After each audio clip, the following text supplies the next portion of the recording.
As we come to the conclusion of this section, I did want to take a moment to mention that we've focused our efforts here in this section exclusively on a single online article. And I did that for simplicity to keep us focused in that one general area. But I do want to mention that all of the principles that I've mentioned here apply identically to books and podcasts as well.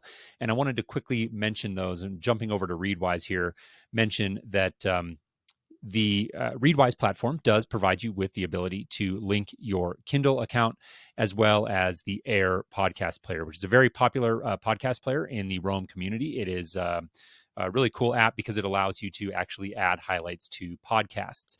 And both of these, from a Readwise perspective, work identically to Instapaper. So they will sync automatically on a daily basis. You can also always force syncs here. And once those highlights are pulled in from Kindle, Instapaper, or Air, they are all going to get moved over to Roam in an identical fashion. So if I come over here to the export highlights here, I just want to illustrate this quickly by clicking into Roam and then coming down here to the bottom. And you'll notice that in the list of sources, I've got quite a few articles here, but like this one is a book, for example, and there are podcasts mixed in here as well. So you can see like this one down here is a podcast.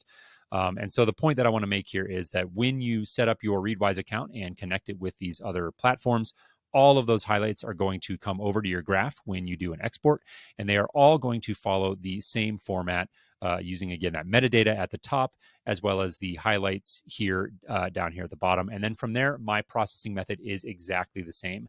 I use breadcrumbs and big ideas, titles, connections, all of the concepts that I showed you in this section apply, again, identically to podcast and book notes as well.